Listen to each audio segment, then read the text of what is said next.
In last class, I explained that is partnership form business organization. Today in this class, I am going to explaining you that is next form of business organization, that is cooperative society. From this topic, you can expect totally 11 marks.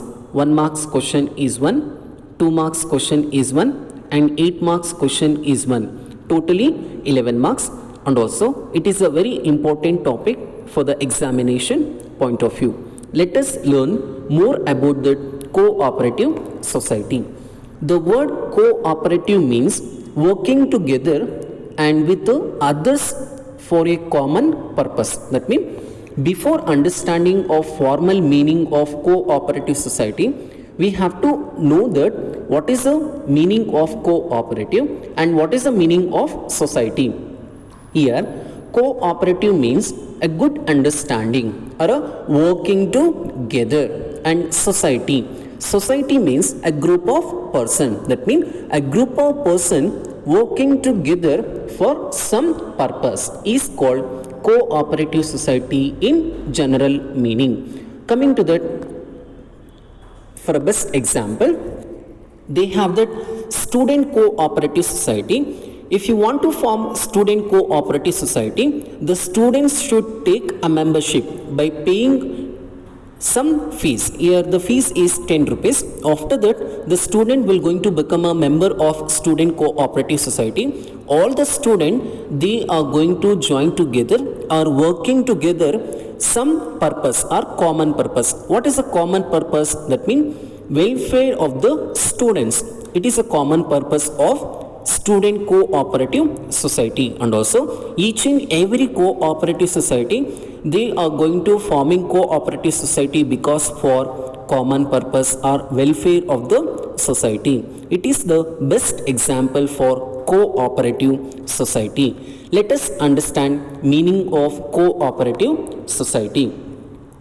The cooperative society is a voluntary association of persons who join together with a motive of welfare of the members. That means here we have to identify the two words. That is, first is cooperative society is a voluntary association and the main objective is welfare of the society or else service motive.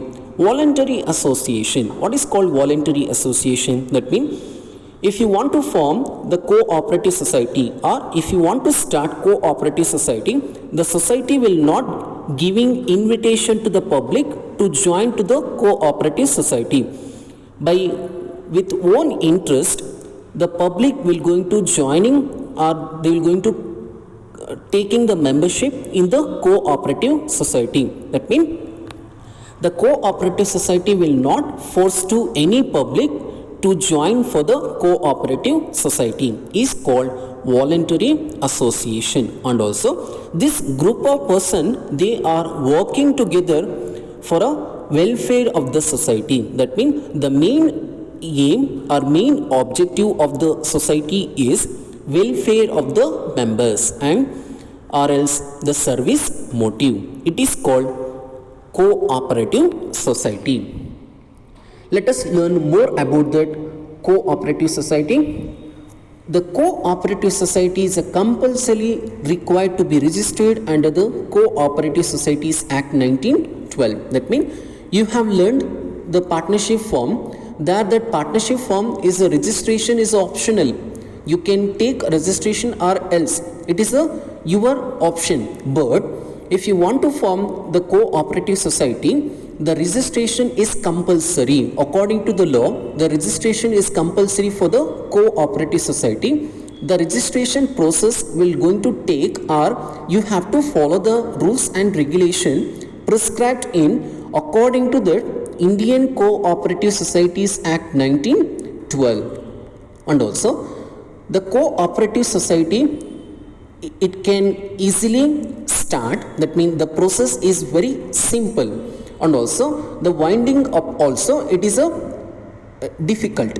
And that means when you want to close the cooperative society, it is a very difficult. They have that some lengthy or some legal formalities. And also the minimum members of cooperative society is 10. At least 10 members required to start cooperative society in a way that we can start the cooperative society according to the Indian Cooperative Societies Act 1912. Today in this class I am going to explain you that is features of cooperative society. Let us learn features of cooperative society. First one, voluntary membership. That means the membership of a cooperative society is a voluntary.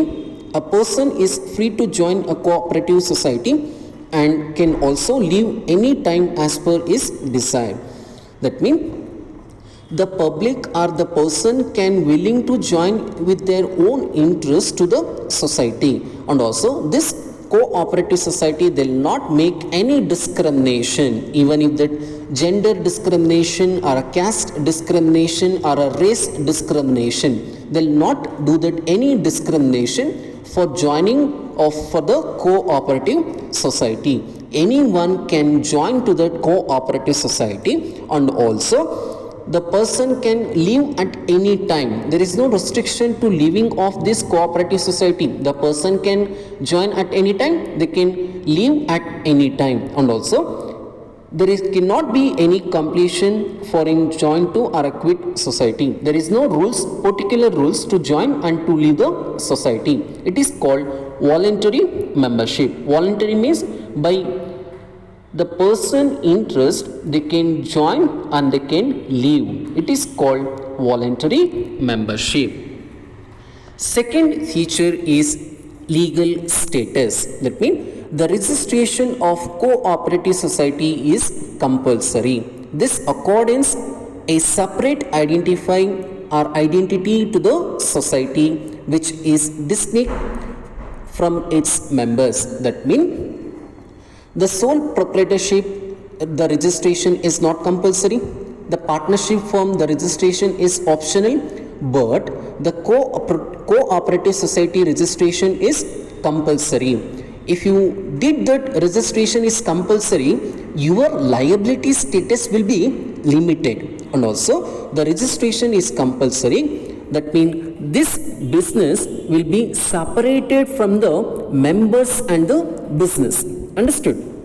And also the society can enter into contracts and hold property in its name. That means after that registration, the cooperative society in that name, they can make or they can purchase the property on his name, not by the is the name of members. Understood? That is the reason registration is compulsory. And also if any person was taken a death, any member was taken a death, it is not affected to the cooperative society. The cooperative society will continue for a long period of time. This is called legal status. Coming to that, point number 3, limited liability.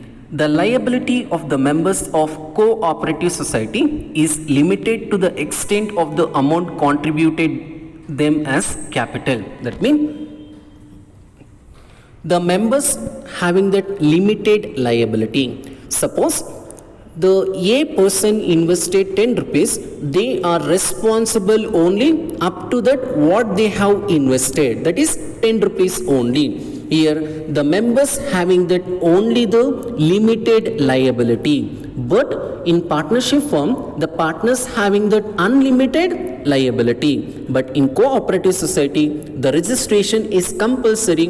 That is the reason they are going to get the benefit of limited liability. And also the capital will be invested only the less amount by taking of membership fees. Next one is control. In cooperative society, the power to take decision lays in the hands of elected managing committee. The right to vote gives the members a chance to choose the members who will constitute that managing committee. That means in sole proprietorship, the business will going to taken or handled by the single person. In partnership form, all the decisions is taken by the partners. Like in a cooperative societies also, all the decisions and business activities will going to taken by the board of director. How we can elect that board of director? By conducting the election. In cooperative society, each and every member having that voting right. That means one man, one vote. This is the voting principle in cooperative society. The each person, they have that vote. When they have conducted that election, on that time they're going to cast their vote and they're going to elect the board of director. That board of director will going to take all the decisions in the cooperative society. And also the board of directors is responsible to answer to the members of the cooperative society in a way that it is a control. In simple, all the decisions and business activities is having the control of the board of directors. This board of directors will elected by the members of cooperative society. And also the voting principle is one man, one vote. And next one is service motive. I already explained that is, if you want to form that cooperative society or if you want to start the cooperative society, the main objective or the main purpose is service motive. That means each member they're going to help to that other member in a way that they are going to helping as a welfare of the cooperative society. And also this is a very important, because in other forms of business organization you cannot see that the service motive. The other form of business organization, they have that only the intention of earning of profit, but this cooperative society does not having that intention of earning of profit. Instead of that, they have that service motive, helping to that members of the cooperative society. In the next class, I'll going to explain you that is merits and limitations of cooperative society.